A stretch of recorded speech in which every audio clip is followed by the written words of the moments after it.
I can still hear that sound, the laughter that turned into silence. It plays in my mind every night, louder than any scream could.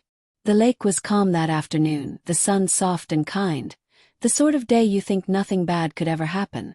My grandson Ian was chasing dragonflies near the edge, his shoes half off, giggling as his reflection rippled on the surface. He was only 8. I remember warning him, "Stay close to the rocks, Beta." He waved, carefree, the way children do when they believe the world loves them. We were there with my daughter-in-law's family. They had invited us, said it would be good for everyone to spend time together. I wanted to believe it was peace they were offering, not poison wrapped in smiles. Her mother, Razia, was slicing fruit on a blanket. Her brothers, Hamza and Fahad, were playing cards nearby, pretending not to watch Ayan. Pretending. That word still burns in my throat. I sat under a tree, knitting something small for Ayan's birthday. The wind carried his laughter, bright and sharp. Then came the splash. It wasn't a child's stumble. It was a shove. A wet, desperate sound that cut through the air like thunder after silence. I dropped everything and ran. Ayan! The name tore out of me. I ran faster than I thought my legs could carry me. The water rippled, bubbles rising, then nothing. Only silence. Fahad jumped in half-heartedly, thrashing about, shouting. He slipped. He slipped. His voice cracked, not with fear but guilt. I saw it. In the way his eyes darted everywhere but the water. Razia clutched her chest, but there were no tears. Only performance. My daughter-in-law, Zara, stood motionless. Her hands covered her mouth, but her eyes were cold. Do something. I screamed, shoving Hamza toward the water.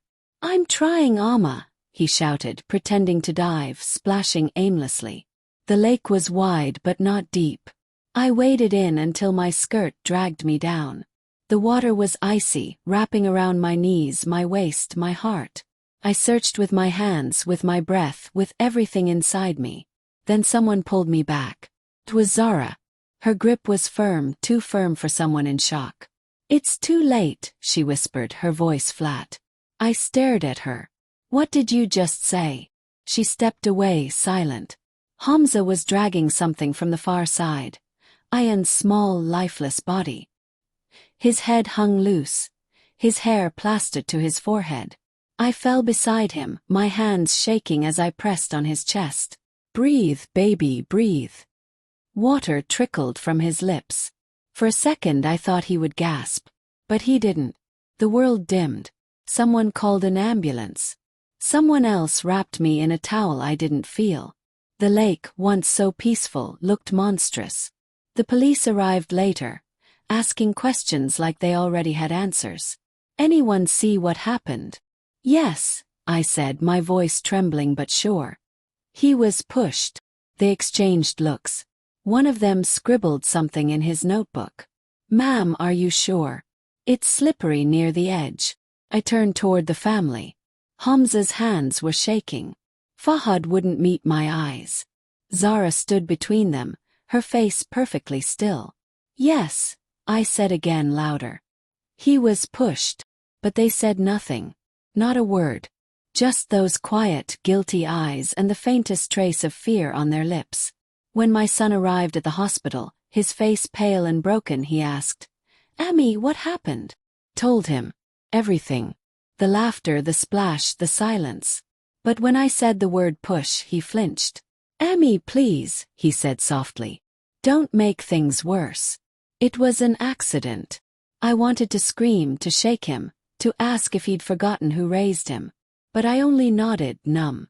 Because in that moment, I realized something worse than death. He didn't believe me. I sat beside Ayan's tiny body that night, the smell of lake water still on his skin. I ran my fingers through his hair and whispered, I know what they did, Beta. I know. Outside, I heard their laughter again. Zara's family, comforting each other, not mourning. That was when I knew. They said it was an accident. But I saw the push. They called me hysterical. That word has a way of silencing women, doesn't it? It's what they use when truth makes them uncomfortable. The hospital smelled of antiseptic and grief. Ian's small body lay under a white sheet, a tag on his toe that I couldn't bring myself to read. My heart felt like it had turned to stone. I stood there frozen until a nurse touched my arm and whispered, "Ma'am, please. You have to sit." I didn't want to sit. I wanted to scream. My son, Imran, arrived with his tie still half done, face pale, eyes wild. He looked at me first, then at his wife. Zara's cheeks were streaked with dry tears, perfectly placed, as if arranged by shame instead of sorrow. I tried to speak, but my throat betrayed me. "Imran," I finally said, my voice trembling. "They pushed him." He blinked at me like he didn't understand the language I was speaking. "Ami, please don't. Not now. Listen to me." I grabbed his arm. I saw it. Her brother was behind him. A hand, just one push, then he was gone. The room fell silent. Even the machines seemed to hold their breath. Zara pressed closer to Imran, clutching his sleeve. "Imran," she whispered. "Please stop her. She's not thinking straight. She's in shock." I felt my chest tighten. "Shock." I spat the word. "You killed my grandson, and you think I'm the one who's lost her mind?" Zara gasped, hand to her chest like a wounded saint. Her mother, Razia, walked in just then, eyes red but dry. She moved toward me slowly, her voice calm and poisonous. "Be careful with your words, sister," she said. "We're all grieving. Don't make this uglier than it already is." My son looked between us, his lips trembling. "Ami, please. Don't accuse anyone. It was an accident." Something inside me cracked then. The kind of crack that doesn't heal. "An accident," I whispered. "You weren't there." He didn't answer. He just walked out, hand in hand with the woman whose family had taken his child. I sank into a chair. The beeping of distant monitors filled the silence. Every sound was too loud. Every heartbeat felt like thunder in my ears. I covered my face, and for a moment I thought maybe they were right. Maybe grief was playing tricks on me. But then I saw it, mud on Hamza's shoes. Dark streaks like fingerprints of guilt. He was standing near the entrance, whispering something to his brother, both of them avoiding my eyes. I rose slowly, my knees trembling. "You think I didn't see you," said. "You think I'm blind." They froze. Hamza gave a nervous laugh. "You need rest, Auntie." "Rest?" I took a step closer. "When your hands are dirty with my grandson's blood." Fahad's smile slipped. "Careful, Auntie. People might think you've lost your mind." I almost lunged at him. A nurse rushed over, trying to hold me back. The scene drew attention. Doctors, relatives, whispers swirling like smoke. By the time the police arrived, the story had already been rewritten. Zara's family surrounded them like actors rehearsing a play. Razia cried softly, Zara sobbed into Imran's shoulder, and I stood there, alone, looking like the villain in someone else's tragedy. The officer sighed. "Ma'am, witnesses say it was an accident." The boy slipped. "No one pushed him." "Witnesses?" "Yes." "You mean them." He avoided my eyes. "We'll file it as accidental drowning unless new evidence appears." I wanted to scream, to tear through their lies, but my voice came out as a whisper. "You'll regret this." They walked away, leaving me in that cold hallway, where the only sound was the hum of the lights and the echo of my own breathing. Later that night, I sat beside the empty hospital bed, staring at the indent his small body had left on the sheets. The world outside continued as if nothing had happened. Nurses laughed in the corridor, a baby cried somewhere, and life mocked my silence. I pressed my hand over my heart and whispered to the emptiness. "I saw you, Beta. I saw everything. They think they can bury the truth, but it floats, just like you did." My tears finally came then, slow and bitter. The kind that burn instead of heal.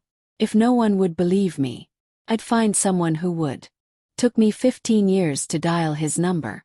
15 years of silence between two people who once swore they'd never turn their backs on each other. My hand trembled as I held the phone. The hospital walls still smelled like disinfectant and loss. The house was colder now. Too clean, too quiet. Everyone had moved on to arrangements, but I was still trapped in that moment by the lake. For days I replayed the scene. The splash. The silence. The faces. Every time I closed my eyes, I saw Zara's family standing still while my grandson disappeared under the water. I wasn't crazy. I knew what I'd seen. But no one believed me. Not my son. Not the police. Not even God, it seemed. So I called the only man who ever believed me without proof. My brother, Rahim. I hadn't spoken to him since my husband's funeral 15 years ago. We fought over something small back then, pride mostly. I told myself it was better that way. But now, as I pressed his old number on the cracked screen of my phone, I prayed he would still answer. Rang once. Then a deep, steady voice said, "Hello." Froze. His tone hadn't changed. Measured, calm, like he could sense the truth behind every silence. "Rahim." My throat tightened. "It's me." There was a pause. Then a sigh. "Syra." Just my name. And suddenly I wasn't alone anymore. He didn't ask why I had called. He simply said, "Tell me everything." And I did. I told him about the lake. Laughter. Push. The lies. How they stood around pretending to be innocent. How my son told me to stay quiet. I told him how my heart broke twice. Once when Ayan died, and again when Imran looked away. I expected him to interrupt, to comfort, to tell me I was imagining it like everyone else had. But he didn't. He just listened. When I finally stopped talking, there was only the faint hum of wind through the receiver. Then his voice came low, certain, cutting through my shaking breaths. "Then it wasn't an accident." I didn't realize I was crying until I heard the sound of my own sobs. "Rahim, what do I do?"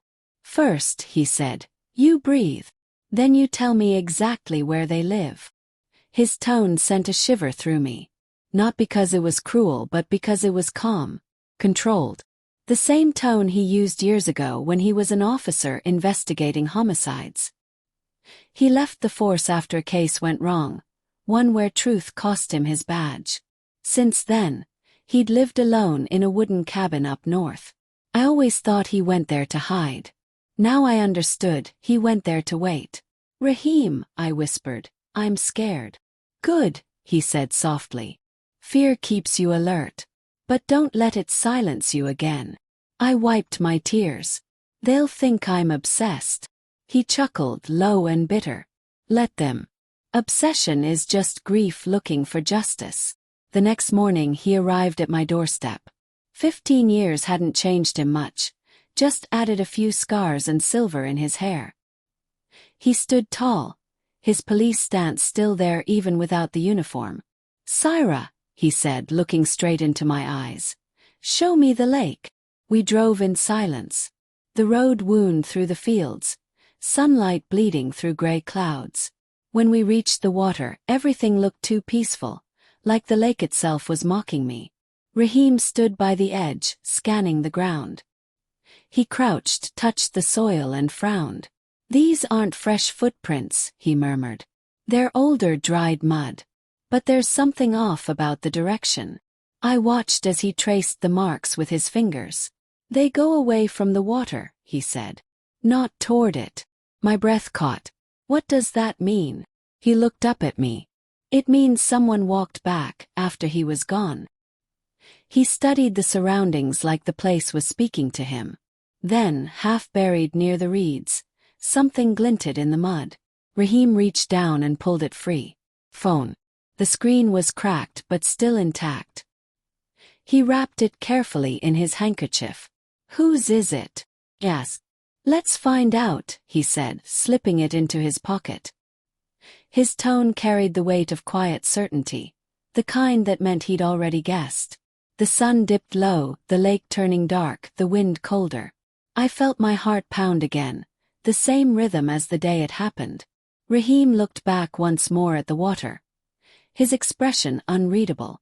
"Syra," he said, "people can lie but places don't."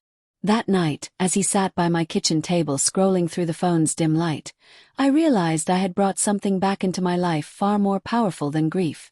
Truth wrapped in danger. He looked up once, eyes sharp as glass. If what's on this phone is what I think it is. He didn't finish the sentence. He didn't have to. Because I already knew what he was going to say. He said one line that still chills me. Then it wasn't an accident. The lake looked different that morning. Smaller, quieter, like it knew we were coming back for answers. But still I could feel Ayan there. The echo of his laughter trapped in the water, haunting me in every ripple. Rahim parked the car near the same tree where I had once sat knitting. He stepped out without a word, his boots crunching over gravel. His silence wasn't cold, it was calculating. I'd forgotten what that looked like on him. "Where exactly were you when it happened?" he asked, scanning the horizon. I pointed to the slope near the reeds. "There." He was right there when they called him over. Rahim nodded. He crouched low, fingers brushing the soil like he was reading a language only he understood. "See this," he said, tracing a faint imprint. "Two sets of footprints, one small, one large. But look closely." He pointed again. The prints didn't lead into the water. They led away. My stomach tightened. So someone came back. He looked up at me, his eyes calm but burning. Someone walked away, yes. Alive. The word alive hit me like a cruel joke. Because Ayan wasn't. We spent the next hour combing through the area. The police had already cleaned it weeks ago, but Rahim said, "They never clean what they don't care to find." His tone carried something sharp, almost angry. Not at me, but at a system he no longer believed in. From time to time he'd stop, crouch, photograph something with his old camera. He was meticulous, like a man trying to rebuild a truth the world had buried. As we moved closer to the far side of the lake, I noticed a group of local men fishing. One of them glanced our way, whispering to another. Rahim caught it instantly. He straightened, dusted his hands, and walked toward them. "You were here that day." The older one hesitated, his eyes darting to the others. "Maybe. Many people come. We don't look too close." Rahim's voice softened, but his words carried weight. "You looked close enough to whisper just now. Try again." The man swallowed, then muttered, "The boy," he was laughing. Then two others came. Big boys. They dared him to walk further. Then splash. I felt my knees weaken. "You saw it," I whispered. He shook his head quickly. "Not everything. They told us later it was an accident. Told us not to talk." "Who told you?" Rahim asked. The man's eyes flicked toward the road where Zara's family lived. He didn't say it, but he didn't have to. Rahim's jaw tightened. "That's all I needed to hear," he murmured, then turned away. We walked the rest of the lake in silence. The air was heavy, like the clouds knew too much. Then Rahim stopped suddenly near the far edge. "Wait," he said. "What's that?" Half buried in the reeds was a small black shape, caked with mud, glinting faintly under the light. He knelt down and lifted it gently. "Phone." The same one we'd found days ago, but this time he cleaned it more carefully, revealing a cracked screen and a faint sticker on the back. A cartoon dinosaur Ayan used to love. My throat went dry. "That's his." Rahim looked at me, expression unreadable. "You're sure?" I nodded, tears spilling before I could stop them. "I gave it to him last Eid. He said it made him brave." He held the phone for a long moment, thumb brushing the power button. Nothing happened. It was dead. He sighed and slipped it into a small bag. "We'll dry it, charge it. Maybe it'll talk." As we turned to leave, Zara's car appeared across the road. She stepped out wearing dark glasses, pretending not to see us. Her mother sat in the passenger seat, whispering something. Rahim didn't flinch. "Keep walking," he muttered. But I couldn't. I turned to face them. Our eyes met, hers cold, mine burning. For the first time, I saw fear flicker behind her calm. She knew we were getting closer. When we got home, Rahim set the phone carefully on the table beside a small lamp. He began cleaning it with the precision of a surgeon. I sat beside him, staring at the faint water stains on the floor, feeling the weight of every unanswered question pressing down on my chest. Finally, he plugged the phone into a charger. The screen stayed black for a few seconds. Then a flicker of light. My heart pounded. Rahim. He didn't look up. His voice was steady. If this works, Syra, we'll know what really happened. The screen blinked again, once, twice.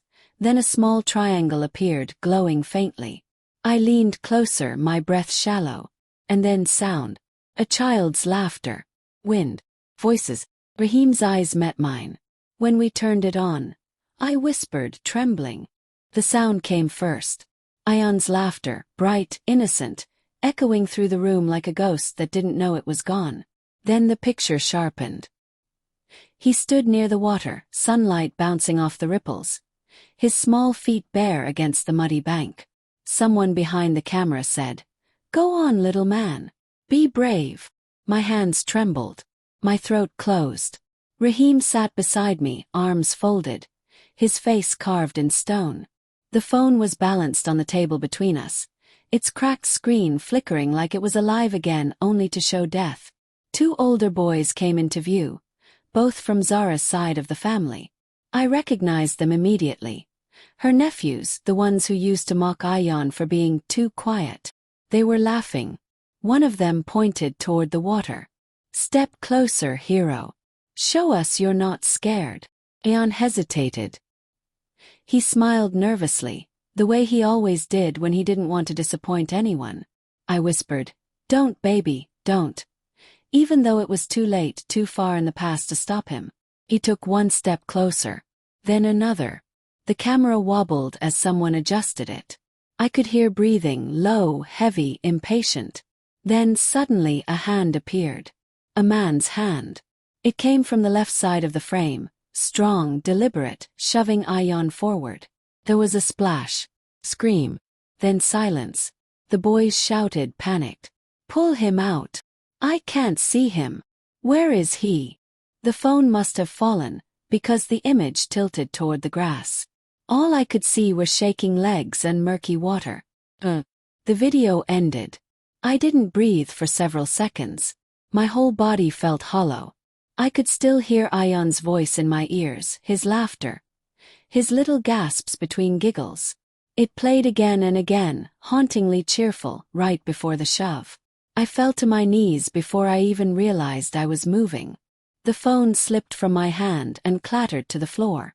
Rahim didn't move to comfort me. He didn't say the usual words, "No, I'm sorry. No, be strong." He just stood there, rigid, staring at the screen like he'd seen this kind of horror too many times before. Finally he spoke, his voice low, even. "We'll do this my way."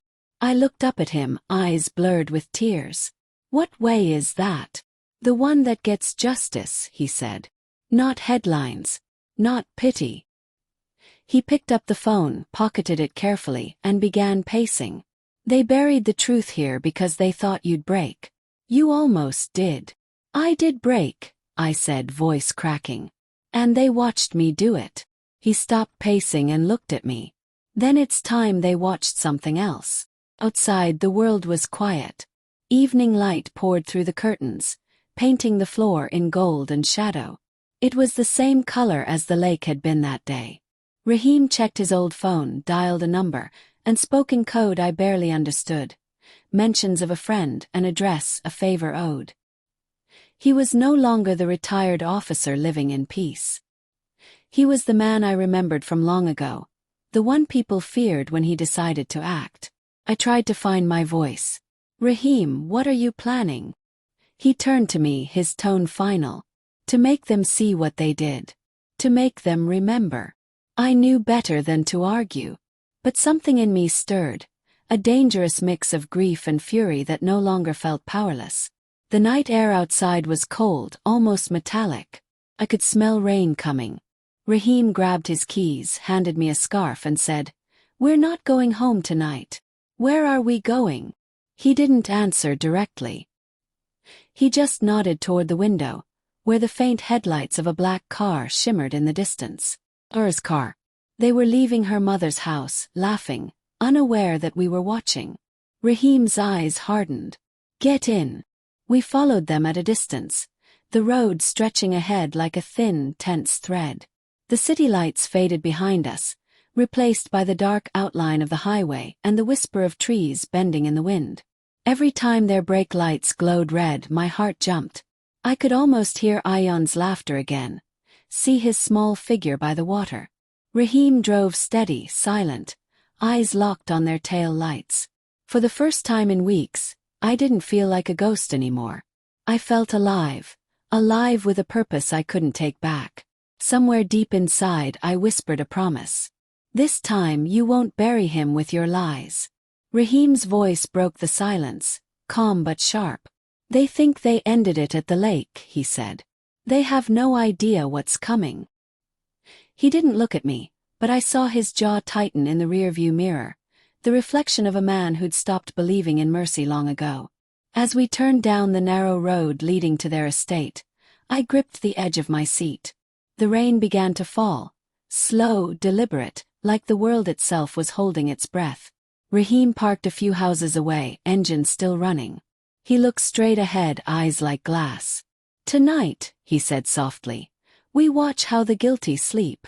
And as their car disappeared through the gates, my heart whispered the line that would haunt me for the rest of the night. That night we didn't go home, we followed their car instead. Grief has a taste. It's metallic, like blood you can't spit out, no matter how much you try. That's what I felt as Raheem and I stood outside the grand White House, lights glowing through every window, laughter spilling out like poison wrapped in perfume. Inside they were celebrating. A memorial dinner, they called it. A dinner to honor my grandson, the child their own hands had drowned. I almost didn't go in. My hands trembled around the edges of my shawl, but Raheem's steady voice anchored me. "Remember," he said quietly, "we don't shout, we show." So we walked in uninvited. The moment we stepped through the doorway, the room fell silent for half a breath, long enough for guilt to flicker across every face. Then they smiled wide and false. "Oh, you came," Zara's mother said, standing up from the head of the table. Her voice dripped sweetness. "How brave of you." I didn't answer. My eyes were on Zara.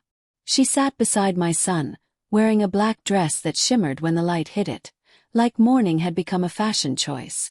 Her hands rested neatly on her lap, her expression calm, composed. My son avoided my eyes. He just said, "Mom, maybe this isn't." "It is," I interrupted. "You wanted to honor him, didn't you? I should be here." The tension in the room tightened like a wire. Someone cleared their throat. Someone else poured wine. The clinking of cutlery started again. Small, nervous sounds in a room full of secrets. Raheem stood by the door, observing quietly. He wasn't here to eat. He was here to end the show. The meal went on painfully slow. Fake sobs, whispered condolences, carefully folded napkins. Every gesture screamed performance. Zara's father raised his glass. "To Ayan," he said, eyes shiny with crocodile tears. "Gone too soon, but never forgotten." I wanted to throw my plate. Instead I smiled tightly. "You're right," I said softly. "He'll never be forgotten." Raheem glanced at me, a signal. It was time. He moved casually toward the television mounted on the wall, as if stretching his legs. From his pocket, he took out a small black flash drive and slipped it behind the screen. The action was so smooth no one noticed, until the TV flickered to life. The laughter in the room died instantly. On the screen, sunlight, rippling water, a little boy's voice. "Look, Nana, I can throw a rock that far." Every fork froze midair. The video played exactly as it had in that small darkroom days earlier. The two boys, the dare, the laughter that turned to screams, the hand that shoved. The sound of the splash echoed through the dining hall. No one moved. The only sound was the faint hum of the television. I watched their faces. Zara's father turned pale. Her mother's hand trembled against her wine glass. The nephews, the ones in the video, sat stiff, eyes wide, throats working soundlessly. Zara didn't flinch. She leaned back slightly, her lips curving, not in shock, not in fear, but in satisfaction. That smile sliced through me more sharply than any blade could. My son stood abruptly, his voice cracking. What is this? I turned to him. The truth, I said, my voice shaking but steady. The truth you refuse to see. He looked from me to Zara, confusion battling denial. Tell me this isn't real. Tell me it's edited. Raheem stepped forward, his tone cold. We found the phone near the lake. It belonged to one of your dear nephews. No one spoke. The air was heavy with panic, the kind that comes when lies finally run out of breath. Zara reached for her glass, took a sip of wine and said softly, "Well, I suppose dinner's over." I felt my blood turn to ice. That wasn't guilt. That wasn't fear. It was control. Raheem's hand brushed against mine under the table, a silent warning to stay calm. But I couldn't look away from her. My daughter-in-law, the woman who had smiled through a murder, now smiling again, this time at me. The room erupted into chaos. Her nephews jumped to their feet, shouting over each other. Zara's mother started crying, demanding explanations that wouldn't come.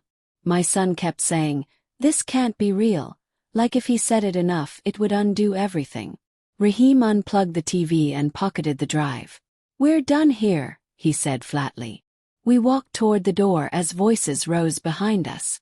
But before I stepped outside, I turned one last time. Zara was still seated, her chin slightly tilted, eyes glinting under the chandelier's light. And then she smiled again. Not mockingly, not nervously, but knowingly, as if the game had just begun. That smile followed me out the door, colder than the night air. I didn't understand it then, but later I would. That smile wasn't surprise. It was recognition. She already knew what we'd found. And she wasn't afraid, because she had something worse waiting for us. Ending hook. But my daughter-in-law wasn't shocked, she smiled. Betrayal doesn't always come with a scream. Sometimes it comes with a signature. I found out 3 days after the dinner. The night still haunted me. The video, the smiles, Zara's calmness like a queen who'd already won. But Raheem, he didn't rest. While I lay awake replaying every second of that dinner, he was making calls, tracing paperwork, pulling at threads I didn't even know existed. By morning he placed a folder in front of me. Heavy. Stamped with the logo of an insurance company I'd never heard of. "What's this?" I asked. He didn't answer immediately. His jaw was set, eyes cold. "You said Zara never worked after marriage, right?" I nodded, frowning. "She stayed home after Ayan was born. Said she wanted to raise him herself." Raheem's lips pressed into a thin line. "Then explain this." He flipped open the folder. The first page hit me like a punch. Life insurance policy. Beneficiary: Zara Oftab. Insured: Ayan Oftab. For a moment I couldn't breathe. My eyes moved down the page, reading numbers that didn't make sense. Large, impossible sums. 5 million rupees. A policy started just 3 months before the accident. "No," I whispered. "No, she wouldn't, she couldn't." Raheem leaned back, watching me closely. "It was filed under your son's signature too." Froze. "What did you say?" He slid another page toward me. My son's handwriting. His initials at the bottom. My world tilted sideways. He knew. Raheem didn't answer. He didn't have to. The room spun. I felt the ground slipping beneath my feet, the air too thick to swallow. My son, the boy I'd raised alone after our father died, the one who used to hold my hand crossing the street, had signed his own child's death warrant. I sank into the chair, clutching the folder like it might burn me. He knew she took that policy. "He told the agent," Raheem said, his voice quieter now, "that it was just a precaution, that it would never actually matter. Never actually matter." The words echoed, hollow, merciless. He thought it was harmless. He thought his wife's greed was just numbers on paper. I wanted to scream. I wanted to tear the house apart until something made sense. But all I could do was whisper, "Why didn't he stop her?" Raheem sighed, rubbing his temples. Because he believed her. Because love makes fools out of good men, and monsters out of others. I pushed the papers away. No, my son isn't a fool. He's not a monster. He didn't understand. Raheem's gaze was steady, almost pitying. He understood enough to sign. The truth hung between us like smoke. In that silence, I remembered small things that now screamed for attention. The new car they bought, the sudden home renovations, Zara's laughter when I asked how they afforded it. "Oh, we've just been lucky," she'd said. Lucky. My stomach turned. They were planning it all along. Raheem nodded slowly. "And after the payout, they'll leave the country." I checked her family's passports. Applications for Dubai, approved last month. I felt something break inside me. I'd been mourning my grandson. But now another grief began, colder, heavier. The loss of faith. The loss of the son I thought I knew. I grabbed my phone, hands shaking, and called him. He answered after a few rings, voice thick with exhaustion. "Mom, please don't start again," he muttered. "Start," I hissed. "You signed an insurance policy on your son's life. Without telling me, without telling anyone. What did you think would happen?" He was silent for a beat. Then quietly, "It wasn't supposed to mean anything. Zara said she said everyone does it. For the future. For the future." Could barely speak. "And what about his future, the one you buried by that lake?" "Mom." "No." My voice cracked. "I buried him. I held his cold hand while they zipped the bag. And you made it possible." On the other end, I heard him inhale shakily. "You don't understand." "I understand perfectly." I hung up before he could lie again. The phone slipped from my hand, landing on the table with a dull thud. I stared at it, numb. Raheem stood beside me quietly. "You needed to hear it," he said. Tears burned behind my eyes, but I refused to let them fall. "He's still my son." "I know," Raheem said softly. "That's what makes it worse." Outside, thunder rolled across the sky. The first raindrops began to fall, tapping against the window like fingers trying to wake me from a nightmare that wouldn't end. I looked down at the papers again, at the signatures, the stamps, the proof. A plan written in ink. A death bought with trust. And in that moment something inside me changed. The mother in me broke, but something else took her place. Something colder, quieter, more determined. I wasn't just going to expose them. I was going to make them feel what they'd made me feel. Raheem watched me closely. "What are you thinking?" I met his gaze, voice steady for the first time. "I'm thinking," I said, "that I've lost more than my grandson." A tear slipped down my cheek, but my voice didn't tremble. "I've lost my son too."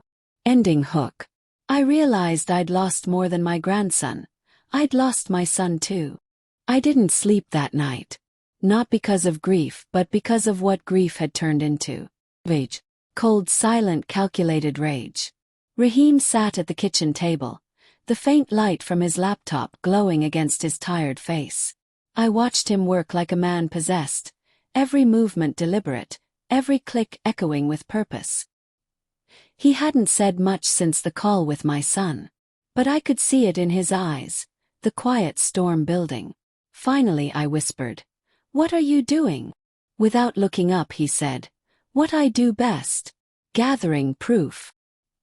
He leaned closer to the screen, scrolling through what looked like official records, emails and call logs.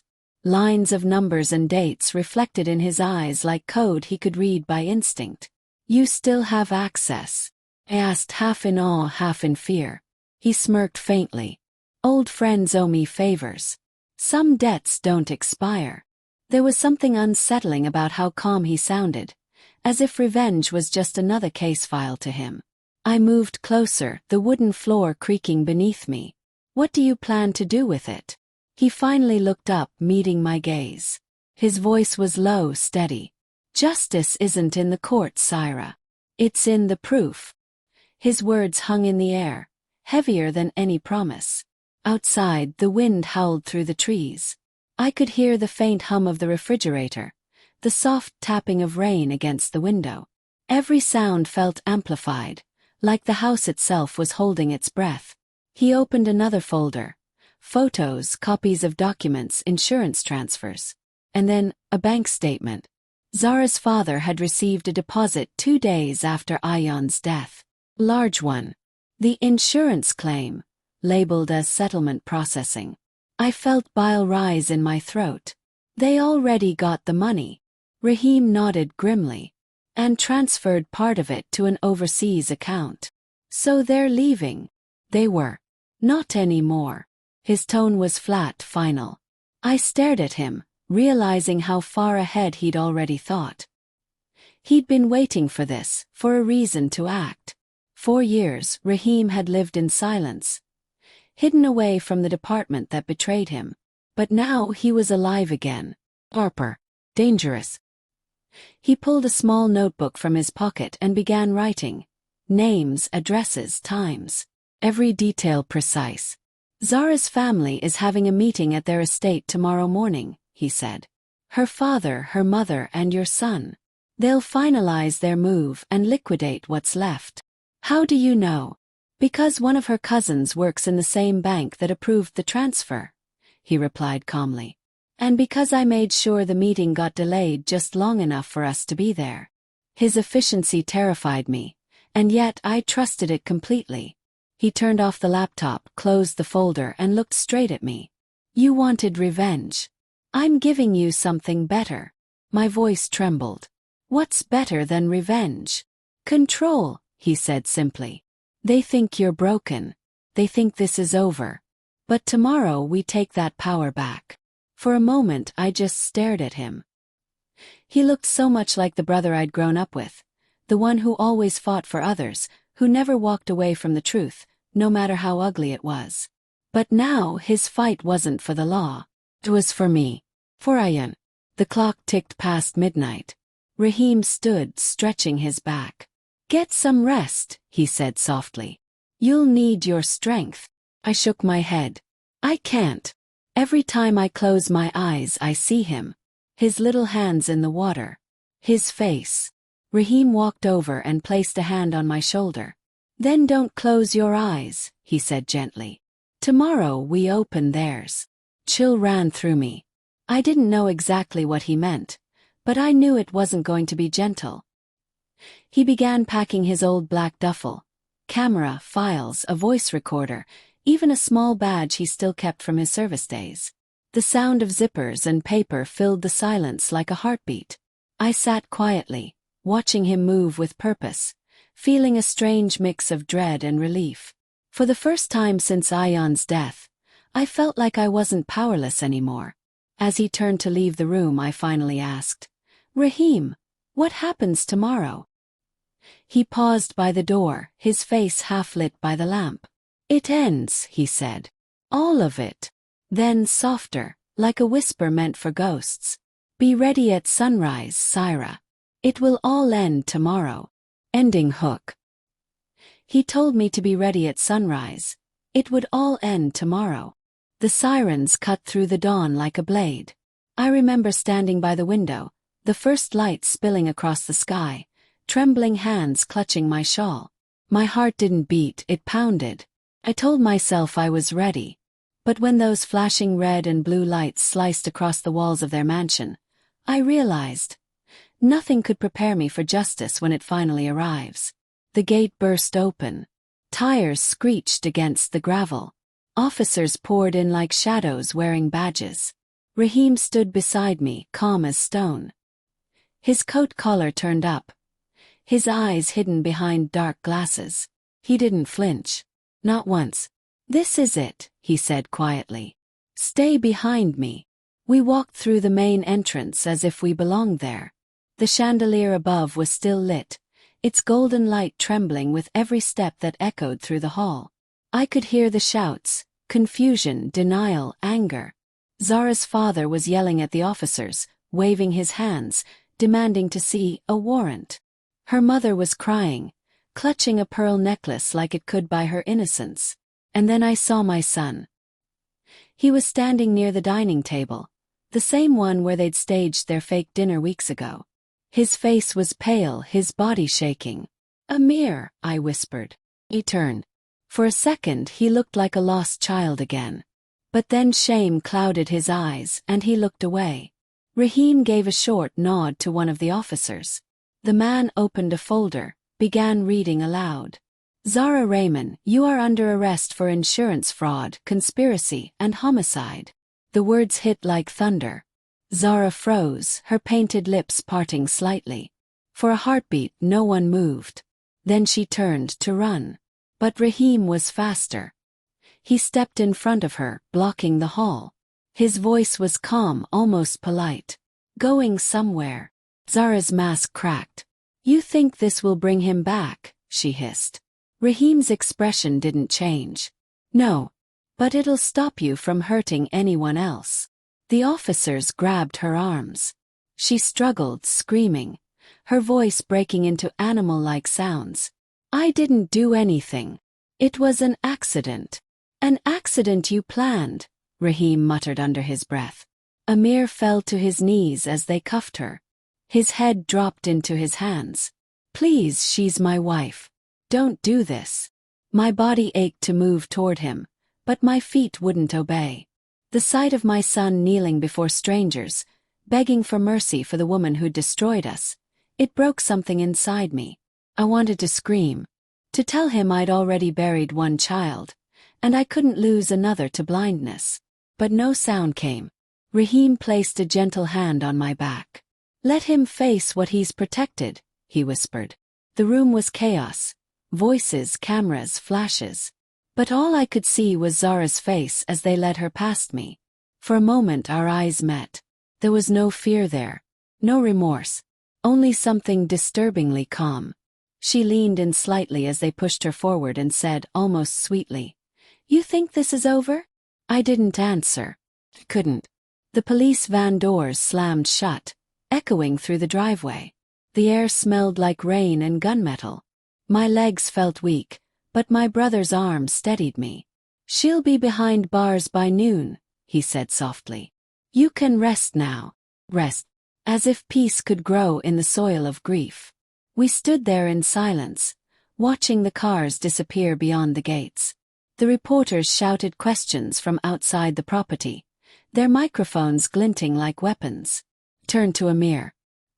He was still on the ground, staring at the marble floor. "Why?" I asked, my voice barely a whisper. He looked up, his eyes red, broken. "I thought she loved me," he said.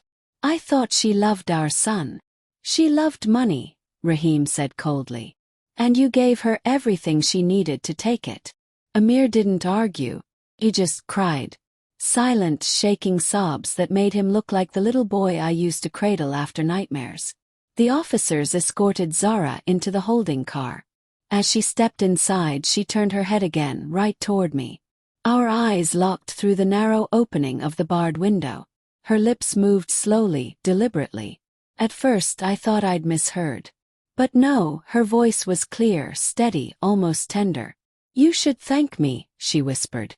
"Because your grandson wasn't supposed to die alone." My breath caught in my throat. The engine roared, drowning out everything else. I stumbled backward, gripping the wall, the world tilting around me. Rahim caught my arm, his eyes searching mine. "What did she say?" I couldn't speak. The words burned in my chest, twisting, poisoning the air I breathed. He shook me slightly. "Syra, what did she say?" I looked at him, trembling. "She said." I swallowed hard. "She said he wasn't supposed to die alone." Rahim's face went pale. "What does that mean?" But before I could answer, something cold and heavy settled in my stomach. Because deep down I already knew. Ending hook. But the real truth came when she whispered something to me through the bars. Her voice still echoes in my ears. Cold. Controlled. Cruel. "You think you won," she whispered through the bars, lips curling into that same unbearable smile. But your grandson didn't fall. He jumped to save someone. And just like that, my world cracked open again. For a long moment I couldn't breathe. The words crawled under my skin like fire ants, biting, burning, refusing to fade. Every syllable replayed in my head over and over, until it no longer sounded like a lie, but a curse. I remember Raheem's face when I told him what she said. His eyes didn't widen. He didn't react the way I expected. He just went still. Too still. "She's manipulating you," he said. "That's what she does." But there was something in the way he said it. A hesitation that didn't belong to him.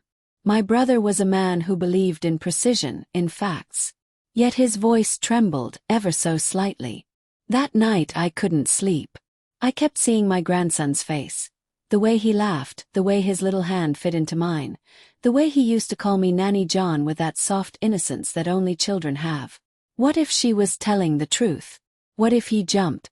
What if, even in his last moments, he wasn't a victim but a protector? The thought made my heart twist in both pride and pain. I stared at the ceiling until dawn painted the walls gray. The house felt hollow, like a memory trapped between breaths. Somewhere outside, the world kept moving, uncaring. Birds sang. Cars passed. Life went on. But mine had stopped the moment she spoke those words. By the third day, I couldn't stand it anymore. I drove to Raheem's cabin. The air in the mountains was sharp, cutting through my lungs like truth itself. He opened the door before I could knock, as if he knew I'd come. "You haven't eaten," he said quietly. "Don't change the subject," I snapped. "Did you look at the autopsy report?" He sighed, rubbing his temple. "Yes. And?" He hesitated again. Just that half-second pause, but I caught it. "Raheem," I said, my voice trembling. "Don't lie to me." He closed the door and gestured toward the old wooden table. Papers were scattered across it. Reports, photos, printouts. The weight of truth sat there, waiting. "There were bruises," he said finally. "Inconsistent with a push." My heart lurched. Meaning what? Meaning, he might have moved on his own. "There's a mark on his wrist, small, faint. Could be from grabbing something. Or someone." I stared at the photos until they blurred. My knees weakened. Then she was right. "Not necessarily," he said. "Those boys were there. They could have panicked, tried to pull him out after it happened. We'll never know." I wanted certainty, not theories. But all I had left were fragments of maybes and could bess. Raheem's voice softened. "You got justice, Syra. That's what matters." But did it? Was it still justice if it was built on half-truths? I left his cabin before dusk, my chest aching with more questions than answers. The sky was bleeding orange over the mountains, beautiful and cruel. I parked by the lake, the same one where it all began. The water was still, reflecting the bruised sky. For a moment it looked peaceful. Deceptively peaceful. I knelt by the edge, fingertips grazing the cold surface. "If you jumped, my love," I whispered, "I hope it was for something worth saving." The wind picked up, carrying ripples across the water. I imagined his laughter in the waves, soft, distant, eternal. The world believed I'd won. That the grandmother who fought for justice had avenged her blood. But I didn't feel victorious. I felt hollow, as if justice had eaten away the little humanity I had left. The papers called it closure. Called it survival. For days, I drifted through the motions. Police statements, lawyers, signatures. Everyone around me said it was over. But every night when the lights went out, his voice came back. "Nanny John, don't cry." And then hers, mocking, lingering. "He jumped." I didn't know which one to believe anymore. Raheem stayed distant after that. He stopped taking my calls. Said he needed time to finish paperwork. But I knew that tone. He wasn't dealing with paperwork. He was burying something.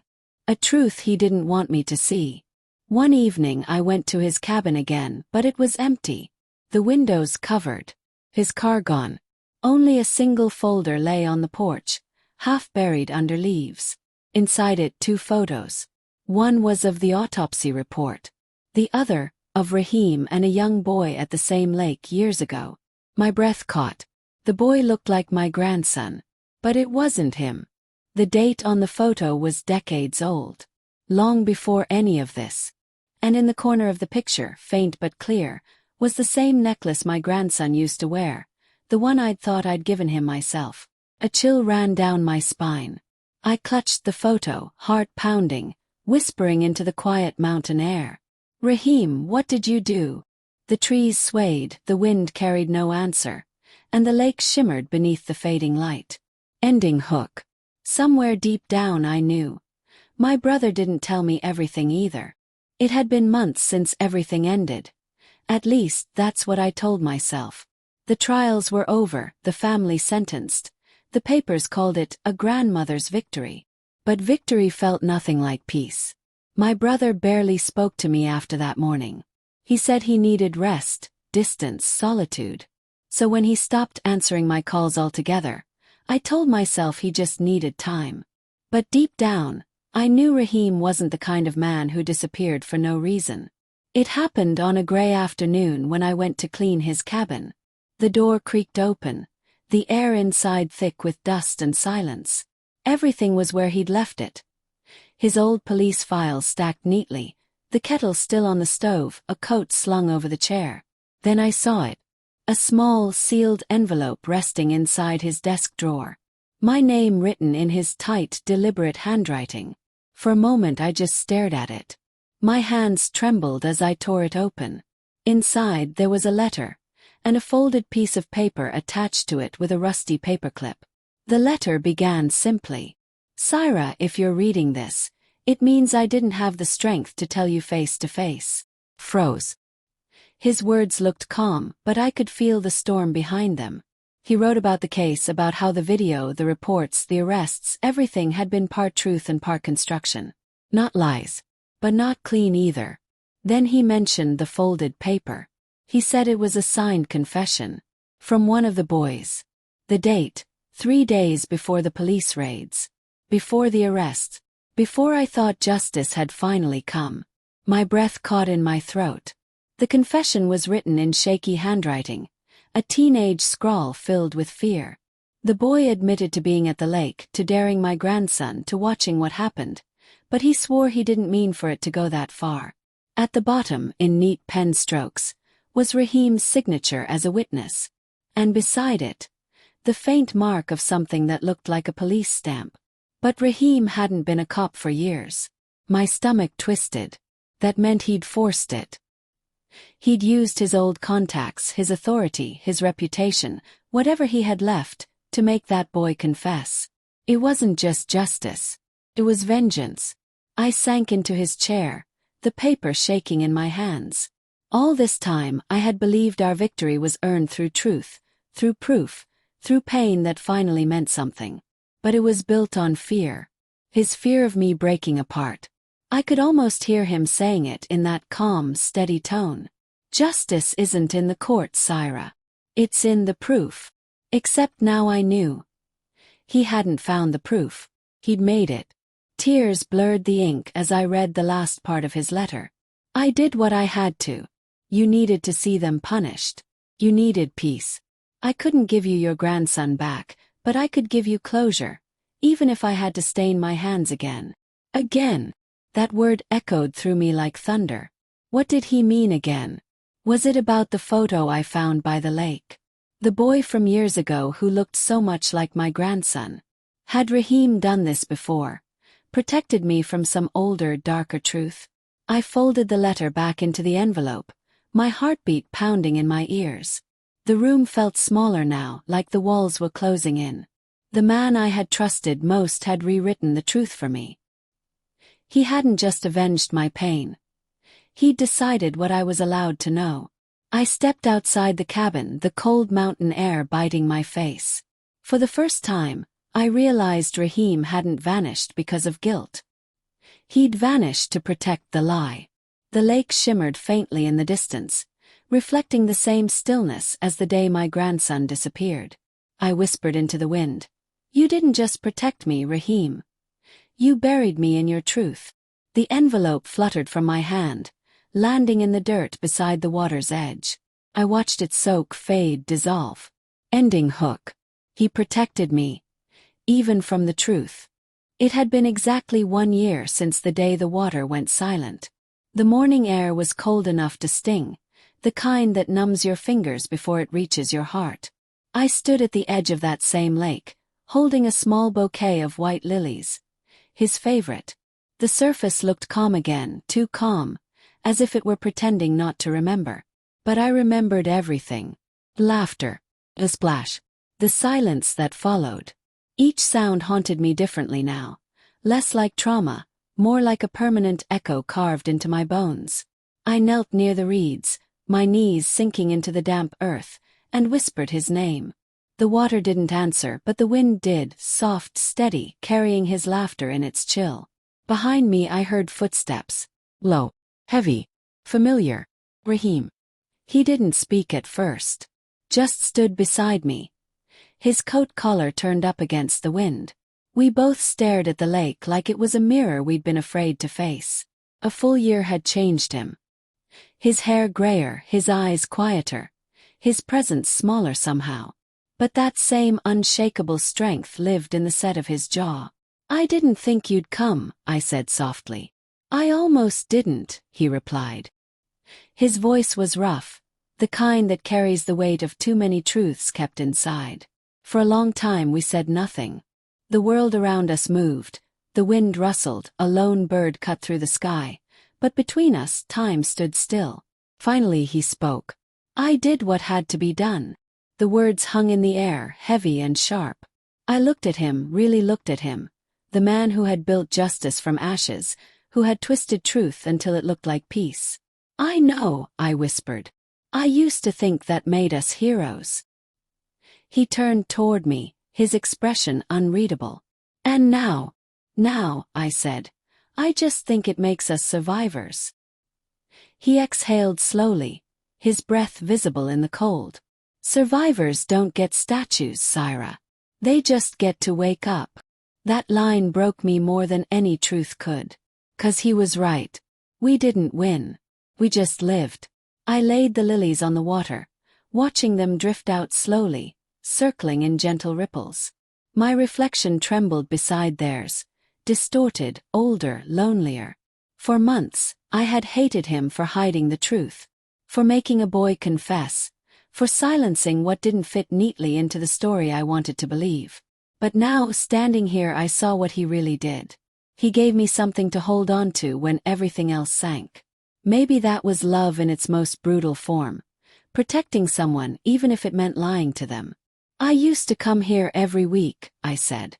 I thought if I stayed long enough, the lake might tell me what really happened. Did it? I smiled faintly, eyes still fixed on the rippling water. It told me to stop asking. Raheem's gaze followed mine. For a moment I saw something flicker in his eyes. Guilt, maybe. Or relief. It was hard to tell the difference anymore. The sky began to darken, clouds swallowing the last hints of sunlight. The lake turned steel gray, reflecting everything we didn't say. He placed a hand on my shoulder. It's time to go. I nodded, but I didn't move. Because part of me would always stay here, with the laughter, the splash, and the silence that never really left. As he started walking back toward the car, I whispered one last thing to the water. I hope you found peace, my love. I hope the world is kinder where you are. A gust of wind blew through the reeds, bending them low, and for a second, just a second, I thought I saw his small shadow move beneath the surface. Raheem turned, calling softly, Syra. I wiped my tears, forcing a smile. Coming. But before I left, I looked back one last time. The lilies had drifted far from shore, carried gently toward the center. The water shimmered faintly, as if bowing to some unseen justice of its own. Because in the end I realized something. Truth didn't set me free. Peace did. And peace was never pure. As we walked away, the wind carried my final thought, the one that had lived in me since that awful day. They pushed him into the lake, but they didn't know the tide would turn.